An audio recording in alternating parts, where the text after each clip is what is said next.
South Korea's vicious young dictator, exploding with confidence tonight. His government's news anchor uses new, very aggressive language to project Kim Jong-un's threat. Kim Jong-un said we now have the clear capacity to directly and realistically attack American bastards who continue to attempt to invade the Pacific. Kim's just tested 2 medium-range ballistic missiles. One failed, but weapons monitors call the other one a partial success because the missile flew 250 miles and even briefly entered space. Saying that he can realistically attack Americans and not just the U.S. in general, that's a new level of threatening language from Kim, right? Yes. The potential for provocation and provocative language is enhanced by Kim by the fact that now he has the technology that goes to match the language. When Kim perfects the so-called Musadon missiles he just tested, experts say he'll be able to strike the Aleutian Islands in Alaska or U.S. military units on Guam. A U.S. intelligence official tells CNN tonight Kim's aggressive language, his celebration of this missile launch, underscores his regime's aspiration to be recognized as a nuclear power. Analysts say Kim also wants to fend off the threat he perceives from his principal enemies, who've just wrapped up a massive military exercise on his doorstep. He wants to deter America from even threatening to intervene. He wants to deter South Korea at the same time, obviously. And to do that, he wants to be able to say, I can attack American bases, kill Americans in their beds. Kim's also believed to be toughening up against the U.S., possibly to extort concessions. Any real provocation where he fires one missile off that's with a real warhead does some damage, he'll be decimated. Pyongyang will become essentially a bowl of glass, and I think he knows that. Still, there are tens of thousands of Americans in Kim's line of fire. More than 28,000 American troops are deployed in South Korea. Analysts worry tonight that if Kim tries to provoke South Korea with artillery fire, maybe a commando raid, that a mishap, a miscalculation from Kim's forces could harm those Americans, then we could be in for a dangerous escalation. We are just getting this in. The U.S. officials we are speaking to, Brianna, are telling CNN there was a very serious incident with the Iranian Navy yesterday. Now, this is just one day after that video everyone saw of a different incident. But yesterday, in the northern end of the Arabian Gulf, there was an Iranian fast attack craft that came out into the water and began harassing 2 U.S. Navy ships and a Kuwaiti Navy ship. The Iranians, we are told, were circling the Navy ships. They were coming close. They would not leave. At one point, they came within 200 yards of one of the U.S. Navy patrol craft. The Navy, following standard maritime procedure, tried to call the Iranian ship. They got no answer initially. They fired flares. They did then have, a U.S. official says, a brief radio-to-radio conversation with the Iranians, but still, the Iranians did not leave. At that point, we are told that this U.S. Navy patrol craft, the USS Squall, then made the decision and fired 3 warning shots into the water to warn the Iranians to pay attention and to back off. This is standard maritime procedure for the U.S. Navy. It rarely happens. It has happened in the past, but this is standard procedure when a U.S. Navy ship feels threatened and that threat does not back off. That is really the last resort before you take lethal action. You fire warning shots into the water. So just yesterday, 3 warning shots fired at the Iranians. And this comes one day after that video that we all saw that 4 Iranian ships, again, Revolutionary Guard Corps ships, came out and harassed another U.S. Navy ship. Perhaps the bottom line here is to note that the U.S. believes these Iranian boats belong to the Iranian Revolutionary Guard Corps.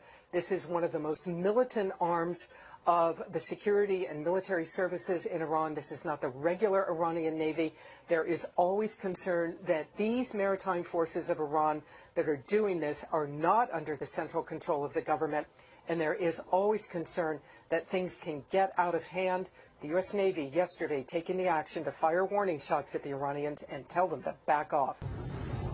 Hey, Amra, those propaganda photos out of North Korea really are remarkable because they reveal a side of the North Korean leader Kim Jong-un we don't normally see, as he was celebrating with his scientists, projecting so much confidence that he feels he has finally perfected this missile technology capable of delivering a nuclear warhead to his enemies, including the United States. Rising from the waters off the eastern Korean peninsula, an ominous new threat from North Korea. The successful test firing of submarine-launched ballistic missile Hukbuk-song, meaning Polaris, the North Star. A weapon North Korean leader Kim Jong-un says puts the U.S. and its allies within striking range of a nuclear attack. A triumphant announcement on the North Korean news. State propaganda images claim to show a perfect launch. Before dawn Wednesday, anxiety turns to exhilaration. Kim Jong-un and his officers smiling, laughing as they track the missile some 500 kilometers, more than 300 miles, further than any previous attempt. The testing and the phase of the development is very rapid. A launch attempt just last month failed. A missile fired 4 months ago in April traveled just 30 kilometers, around 18 miles. Analysts believe Wednesday's missile traveled 16 times further, meaning it can strike anywhere in South Korea, home to 50 million people and some 25,000 American troops. The latest launch as U.S. and South Korean forces engage in annual military exercises, similar to these in the spring. Pyongyang used the annual drills as a direct provocation. Troy University professor Daniel Pinkston says war games are vital to keep the peace. Looking at North Korea's capabilities, their development programs for weapons of mass destruction and their delivery systems, the shrill rhetoric that comes out of Pyongyang, their objectives are very clear. North Korean weapons development continues at a breakneck pace, despite nearly universal condemnation and unprecedented international sanctions. They will allocate resources from other areas and devote it to the missile and nuclear programs. Kim Jong-un called Wednesday's before dawn launch the greatest success and victory. Feeling the intense pressure to succeed, one officer appears overcome with tears of joy, or perhaps relief. Russia is deploying its ballistic missile and attack submarines in numbers, range, and aggression not seen in 2 decades. In an exclusive interview, the commander of U.S. naval forces in Europe tells CNN the buildup is part of an alarming strategic view. They're very clear that NATO is viewed as an existential threat to Russia. Our military capability, they view in a very visceral way as a threat to Russia. Adding to U.S. concern, Russia is deploying new submarines that are harder for U.S. naval forces to track and detect. Following years and billions of dollars in investment, they are quieter, better armed, and have a greater range of operation. The submarines that we're seeing are much more stealthy. They're acoustically quieter.